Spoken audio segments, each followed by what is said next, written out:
কালি কালি মহাকালী ধরিলাম ধনুর্ষি বাণ ধরণী তাতে কম্পমান জরিনার কলিজায় মারিলাম বজ্রবাণ জরিনা জাতই গুরুস্থান দোহাই রামের দোহাই কালের মন্ত্র যদি লড়ে চড়ে মা কালের যৌনি শ্রী মহাদেবের গালে পড়ে।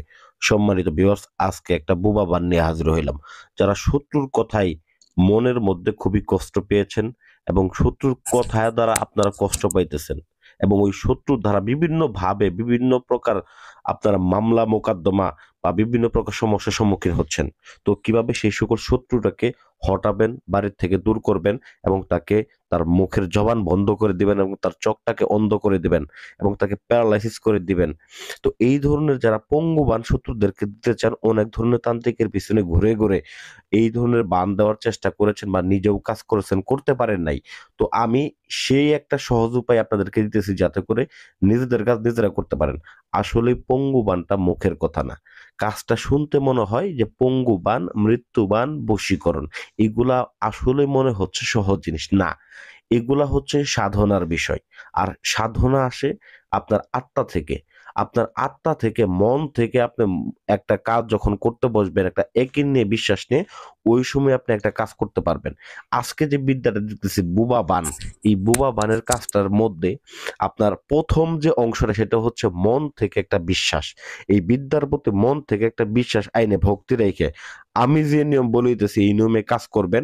পৃথিবীর বুকেতে, বাংলার মাটিতে আমি চ্যালেঞ্জ করে গেলাম, এই বিদ্যার মাধ্যমে শত্রু যত বড় শক্তিশালী হোক, শত্রুর শরীরের মধ্যে যতটুকু পাওয়ারফুল বিদ্যাই থাকুক না কেন, যত পাওয়ারফুল চালান থাকুক, শরীর বন্ধ থাকুক, সে মাত্র 24 ঘন্টার মধ্যে বোবা হবে, চোখ তার অন্ধ হয়ে যাবে। এটা আমি 100% গ্যারান্টি দিলাম। তো চলেন আর দেরি না করে বলে দিতেছি কিভাবে কাজটাকে করবেন।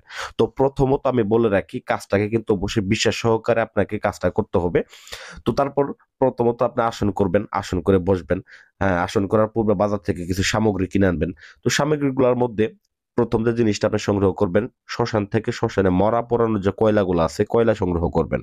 কয়লা সংগ্রহ করার পরে আপনি একটা কাগজ নেবেন, যে কোনো সাদা কাগজ। সেই সাদা কাগজের মধ্যে কয়লা ধারা স্ক্রিনে দেওয়া এই নকশাটাকে অঙ্কন করবেন। মনে রাখবেন, স্ক্রিনে যে নকশাটা আপনারা দেখতে পাচ্ছেন, এই নকশাটাকে হুবহু ভাবে আপনারা অঙ্কন করবেন। অঙ্কন করার পরে নিচে আপনারা শত্রুর নামটাকে অবশ্যই লিখে দিবেন। তো শত্রুর নাম এবং শত্রুর বাবার নামটা লিখবেন এবং পরবর্তীকালে প্রথমে যে মন্ত্রটা পড়লাম এই মন্ত্রটাকে পাঠ করবেন। তো আমি বলতেছি মন্ত্রটা আপনাদের।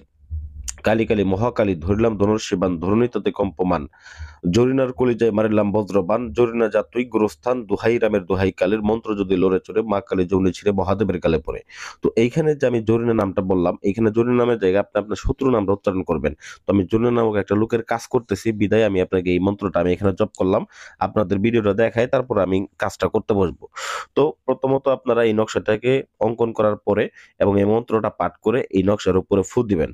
ফু দেওয়ার পরে এইটাকে সুন্দর করে পেঁচায় নেবেন, লাল সুতো দ্বারা বেঁধে নেবেন।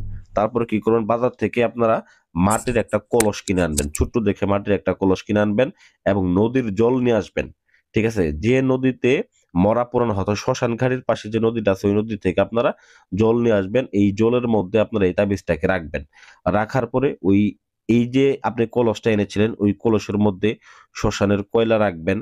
তারপর আপনারা সিঁদুর রাখবেন, রেখে তারপর আপনারা 21 পদের কাটা ম্যানেজ করবেন। যদি 21 পদের না পান সেক্ষেত্রে কমপক্ষে 11 পদের কাটা ম্যানেজ করবেন। 11 পদের কাটা ম্যানেজ করে ওই কাটাগুলো আপনি ওর মধ্যে দিবেন। দেওয়ার পরে ভিউয়ার্স, এই যে কলসটা আপনি নিয়েছিলেন কলসের মুখটাকে সুন্দর করে একটা লাল কাপড় দিয়ে বেঁধে নেবেন। অবশ্যই কিন্তু নামটা লিখতে ভুলবেন না, মনে রাখবেন নাম কিন্তু অত্যন্ত গুরুত্বপূর্ণ। নাম লিখবেন এবং মন্ত্রের মধ্যে নামটা জপ করবেন। আমি যেখানে জরিনা জপ করছি ওইখানে আপনি আপনার শত্রু নামটা জপ করবেন। অতঃপর আপনারা এই কলসটার মুখটা লাল কাপড় দিয়ে বেঁধে ওইটাকে কি করবেন, সরাসরি চলে যাবেন আপনার কবরস্থানে।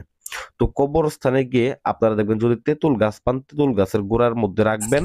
আর যদি তেঁতুল গাছ ওইখানে না থাকে, ওইখানে সব থেকে পুরাতন এবং বড় যে গাছটা আছে, যে যার আশেপাশে কবরও আছে, ওই জায়গাতেই আপনি একদম উত্তর দিক হয়ে বসবেন। আগে বসে গর্ত করবেন, তারপরে এই কলসটাকে পুঁতে দিবেন। আর কলসের মুখ পর্যন্ত পুঁতবেন, সম্পূর্ণ না, যাতে করে উপরের সাদা অংশটুকু দেখা যায়, বের হয়ে থাকে।